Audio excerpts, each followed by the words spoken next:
सैयदा तैयबा ताहिरा हज़रत आयशा सिद्दीक़ा रदी अल्लाह ताला अन्हा कहती हैं हुजूर का ना सर मेरी गोद में है और आसमान पे तारे चमक रहे हैं तो मंजर बड़ा खूबसूरत बना हुआ है, उधर भी चांद चमक रहा है और सबसे कीमती और कायनात के सबसे अजीम चांद मदीने वाले महबूब मेरी गोद में सर रखे हुए हैं। ये जो आपके सवालात होते हैं ये भी सोचों की अक्कासी करते हैं कि बंदा आजकल सोच क्या रहा है। ये सवाल कितनी खूबसूरती अपने अंदर रखता है, इसको जरा महसूस करें। कहती है मैंने पूछा या रसूल अल्लाह सल्लल्लाहु अलैहि वसल्लम, ये आसमान के सितारों के बराबर भी किसी की नेकियां हैं? ये सवाल ही नेकियों का पूछा है, ये नहीं पूछा कि हुजूर फलाने बंदे के बारे में क्या राय है। हालांकि बड़े लोग थे ना मुखालफत करने वाले, मक्के में काफिर, मदीने में काफिर भी, मुनाफिक भी, मुशरिक भी, यहूदी भी, लेकिन जो सवाल किया वो नेकियों वाला किया। खैर वाली बातें डिस्कस करेंगे। मैंने आज तक नहीं वैसे सुना किसी साइंसदान ने बता दिया हो कि सितारे कितने हैं, किसी ने बताया। अब सैयदा आयशा सिद्दीक़ा का सवाल बताता है कि हुजूर को पता है आसमान पे सितारे कितने। और ये जो बंदे की नेकियां होती हैं ये सारी जाहिर नहीं होती, कुछ नफल बंदा छुप के भी पढ़ता है।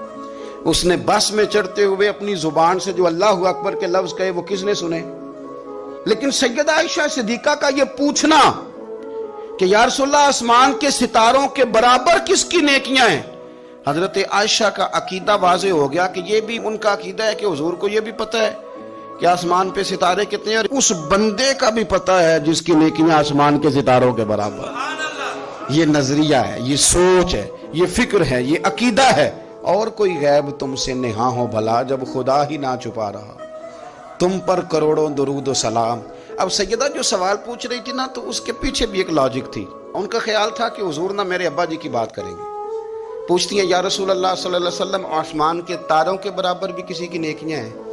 तो करीम भी तो बड़ा जानते हैं ना, हुजूर को भी पता है ना आयशा किन के बारे में पूछना चाहती हैं। हुजूर ने मुस्कुरा के फरमाया है ना नेकियां। तो हजरत आयशा कहती है मेरी तबीयत खिल गई कि अभी जिक्र होगा मेरे वालिद का और बात बड़ी दूर जाएगी और मैं बड़ी राजी होंगी। बेटी का तो दिल करता है ना एक बार कोई तारीफ करे उसके वालिद की, तो कहती है एक दफा और करो, फिर कहो वो क्या कह रहे थे आप, बच्चों को भी बताओ। ये ज़ौक़ होता है ना, बेटियां वफादार बड़ी होती। हजरत आयशा सिद्दीक़ा रज़ी अल्लाह तआला अन्हा कहती मैं खिल गई, या रसूलल्लाह वाकई किसी की नेकियां आसमान के सितारे किसकी? फौरन उनका ख्याल था हुजूर सैयदना सिद्दीक़ अकबर का जिक्र करेंगे, तो हुजूर मुस्कुराए, फरमाया आयशा आसमान के सितारों के बराबर नेकियां मेरे उम्र की हैं। उम्र फारूक की नेकियां हैं आसमान के सितारों के बराबर। अब वो जो ज़हन में सवाल छुपा हुआ था वो जुबान पे आ गया, जो पस मंजर में था वो जुबान फौरन बोली का या रसूल अल्लाह सल्लल्लाहु अलैहि वसल्लम अगर आसमान के सितारों के बराबर उम्र की नेकियां तो अबू बकर सिद्दीक का क्या हाल है, मेरे वालिद की भी तो बात करें ना। अब हुजूर मुस्कुराए, यानी उस बात को समझ गए कि आयशा कहाँ लाना चाहती थी, पता तो पहले था।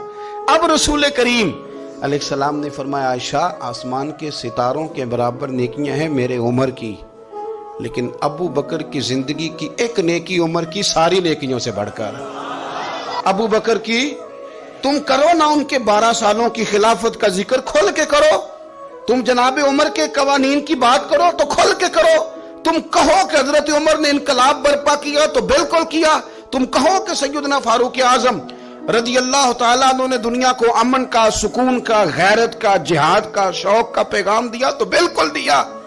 लेकिन मैं ये ज़हन में रख लेना कि उमर की सारी जिंदगी की नेकियां एक तरफ और सिद्दीक़ अकबर की एक नेकी एक तरफ। एक नेकी वो शारहीन ने बातें की हैं, वो कहते हैं ये जो हुजूर ने नेकी की बात की है तो ये गारे सौर वाली नेकी है। गारे सौर वाली वो जो 3 दिन और 3 रातें जनाब सिद्दीक़ अकबर को मौका मिला ना बिठा के अपने महबूब को अपने पहलू में, जो लोग कुछ नहीं करते वो भी कमाल ही करते।